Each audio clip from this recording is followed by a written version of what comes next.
Alright, we're going to get a little update here on the S10. So getting ready to tear into this thing. Right now, it's got a small block Chevy. It's a 350. It's 40 over. It's got a good crank and rods and stuff in it. I built this engine probably like 19 years ago, something like that. It was originally going to go into a Monte Carlo. That didn't happen. Sat in the engine stand, and I picked this truck up, no motor in it, and put it in here. So this is probably, see, I bought this truck 2007, just to give a little backstory on it, because I never really talked much about the truck. Got it back in 2007. It kind of sat around for a year or so. I want to say, I think I got it on the road spring of 2009. And the original, maybe I'll see if I can dig up some pictures of it here when I first got it on the road. It was a lot different than it is now. But this motor has been in it the whole time I've owned it. The only thing that's different is originally it had the just basic truck heads on it, smog heads, like 882 castings, I think. So it was kind of low compression and whatnot, and then I got a good deal on these Vortex and the intake and the rockers and everything. Slapped that on there. Made a pretty good difference at the time. But this is pretty much, and that was probably, I want to say, like 2010 or 11. I probably did the heads on it. At first, I just had a 4.3 routed in there. Changed that out after about a year or two, and yeah, I mean, there's not really, I haven't really done much under here. You can see the paint is not holding up too good. Everything's getting pretty crusty. All the here, let me get some light here. You can just see it. Overall, it's not looking great anymore. All the clear coat on the valve covers is all spidered. Everything leaks. I mean,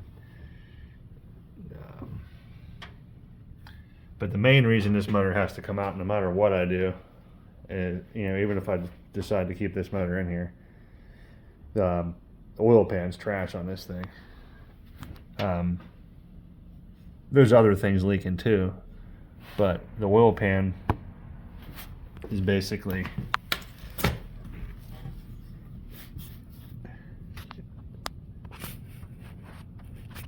kind of hard to see.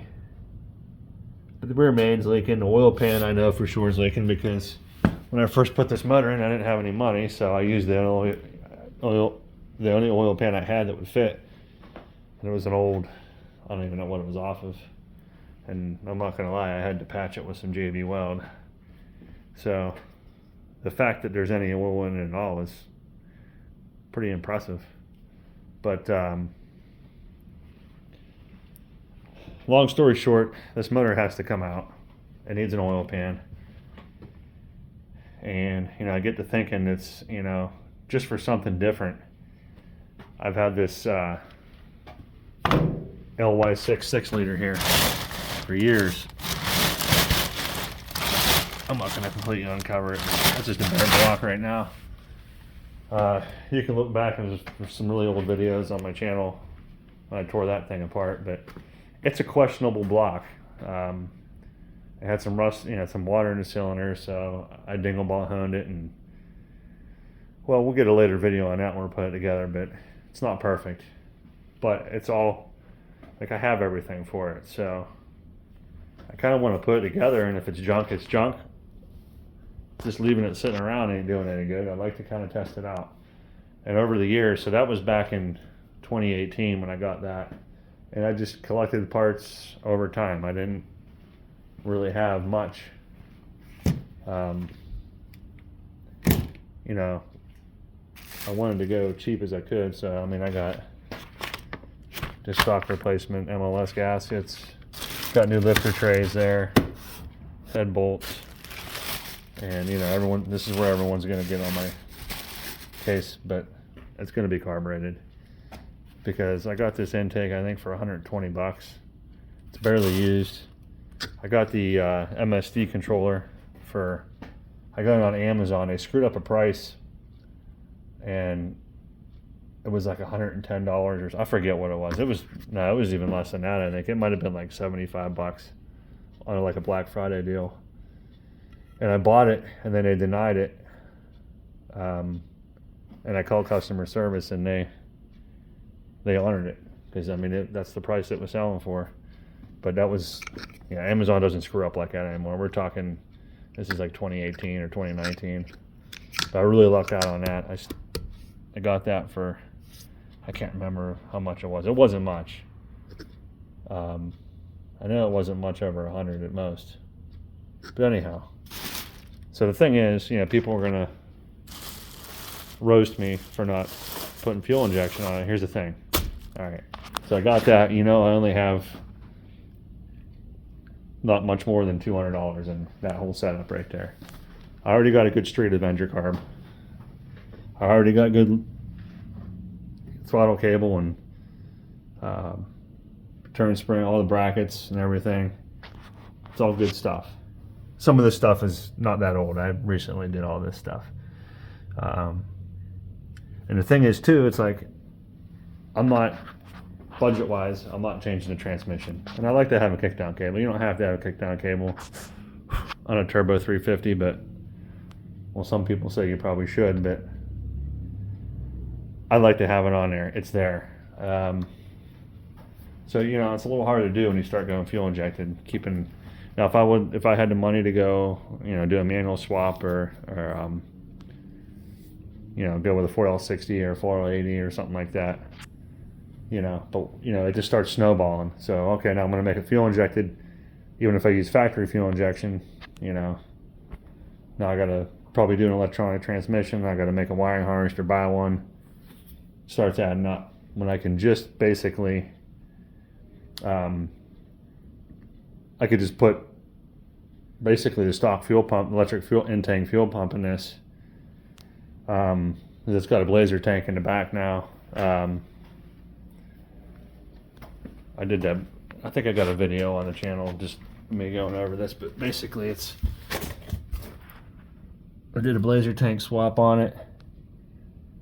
Got a GM 8.6 in there. Truck's pretty well set up. Got 342 gears in it, and I put a limited slip in it. Got the factory rear disc on it and all that stuff. So, anyhow, what I'm saying is, I could put literally a stock GM in-tank fuel pump, run lines, run return line, get one of those EFI to carb regulators, and that would be the most expensive part of the fuel system, is probably the fuel line. So really, and I've been wanting to change this to electric fuel pump anyhow. I like the ability just to be able to shut the fuel off inside. You know what I mean? It's just kind of a nice thing to be able to do. Have a kill switch for the ignition, fuel, and just be able to kill them both at the same time, which is nice. So because I got old school mechanical fuel pump, obviously, and that thing's like 400 years old. I mean, I will say the reliability, can't go wrong with what's in it right now. Can't really complain. But there's a lot of things going on here that need to be addressed. So like, the wiring was never great. I mean, I thinned it out and it's fairly neat and organized, but like, everything's just deteriorating. It all needs to come, just from heat. And I mean, you figure that motor's been in there for, heck, what's that? 15 years. Can't even believe that. 15 years. Really, I haven't done much to it. That's the same fuel pump that was on it. I had to put an alternator on it a couple times, probably, I think. Water pump. I put a Type 2 power steering pump on there, which I'm hoping to reuse on the LS swap. But yeah, other than that, it's pretty straightforward. Also, I don't have the parts out here right now, but I'm going to do, I got C5 front brakes for this. Tubular control arms, or just tubular uppers. So what I'm going to do is, I like the way it sits now. I don't really want to change it. So, but it is a little bouncy in the front. So I'm either going to try to, I kind of feel like it's got the wrong spring rate in the front, but I'm not, because I'm not really sure what springs are in it. But it's got 2-inch drop spindles now. When I originally had this truck, it wasn't lowered at all, and it wasn't sagging in the front, so I don't think it's got like 4-cylinder springs in it. But I was thinking maybe just order a stock springs for like a G body or something like that, V8 springs, and I have 2-inch drop spindles for a Blazer with the sealed hubs, so I can run the Corvette brakes. Got all the adapters and everything for that. And it sounds like I know I'm saying low budget, but and this stuff sounds expensive, but I've been collecting this for like way more than 5 years, and I always try to find the best deal I possibly can. So some of these parts, like, and this is another controversial item right here, but I'm gonna run it because I have it. Got an LS9 cam, brand new in the box. I think I paid $50 for it. I don't remember. Maybe it was a little bit more than that, but I know it was less than 100. Let's see what else I got here. It's got some new rings, new rod bearings. I already put new cam bearings in it. We got the main bearings that are all labeled. They're like brand new. I'm gonna reuse them. The lifters and lifter trays, but I got new lifter trays over there. I'm probably gonna reuse the lifters. They look really good. And here's S10 swap stainless headers. I think they're from Speed Engineering. Yeah, but these are just your typical eBay ones, but like a step better. They got V-band flange, and they're fully welded. Now the eBay ones usually aren't fully welded on the outside, and they just have a regular 3-bolt flange, which is fine. I think I only paid I want to say $160 for these. It's got gaskets in there, all the hardware and bolts and V-band clamps and stuff like that. But they're actually a pretty decent looking header. We'll see how they fit. I was watching some other videos on, depending on your mount situation and everything like that, it could be a little tight on the steering shaft. But luckily, I already got the Hooker Blackheart steering shaft on there. I already did that swap a few years ago, so that's already on there. That gives me good clearance. But yeah, these small block headers they've been repaired 500 times. They're getting pretty rough. But people always said you don't have enough clearance there. It's been like that for 15 years. Well, it has sagged a little bit because the rubber's gone out of there, but that's where it was. Never once had a problem with it. I know everyone cuts these out and just jams it in there, but I just can't. I haven't seen it. I've seen a couple guys do it pretty nice, but it always looks like it's not supposed to be like that, and that's just, I don't like it. But yeah, as you can see, it just needs a good general. Pull this thing out, pressure wash it, wire wheel it, flap disc, whatever I need to do, paint everything, paint the firewall, paint the frame. I thought about pulling the whole front clip. I'm kind of leaning towards maybe not doing that now. It's just, I kind of want to make this, I don't want to get too deep into it. I'd like to get it so it's looking presentable again. Probably stuff that 6-liter in there. Like I said, I got a well bit. It's pretty decent turbo 350. Like a 3,000 stall converter in it. Like I put a lot of money in the converter and stuff in that.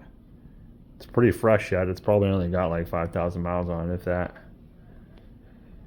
So I'm gonna use it. It's there.